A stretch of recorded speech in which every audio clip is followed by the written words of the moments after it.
भुवनेश्वर जयदेव भवन निकटରେ गीतगोविंद सदन में अंतर्जातीय मानवाधिकार सुरक्षा काउंसिल द्वारा मानवाधिकार नोबेल पीस अवार्ड 2025 अनुष्ठित हो जाइए।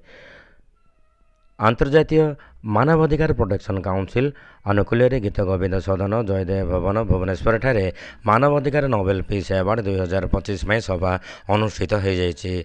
उक्त समारोह में अनेक राज्य आसिथिबा सम्मानित व्यक्ति को सम्मानित करा जायथिला। मानवाधिकार नोबेल पीस अवार्ड 2025 रे व्यक्ति विशेषों को सम्मानित करा जायथिला।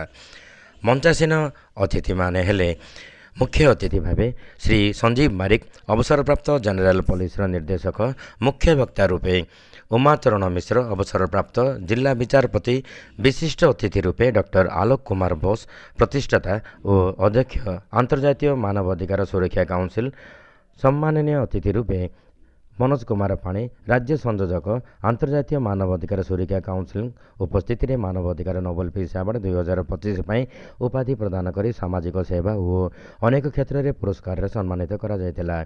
एक स्वतंत्र परिचय बजाय रखिथिबा भुवनेश्वर जयदेव भवनर गीतगोविंद सदन ठारे महान व्यक्ति विशेषों को सम्मानित करा जायथिबारु बुद्धिजीवी महल में प्रशंसार सुह छुटी। यह कार्यक्रम को अंतर्जातीय मानवाधिकार सुरक्षा काउंसिल राज्य लीडर और खोर्धा जिलार लीडर मानक द्वारा अति सुंदर भाव संपन्न होता। भुवनेश्वर निवेदिता सिंह रिपोर्ट, मानवाधिकार न्यूज इंडिया।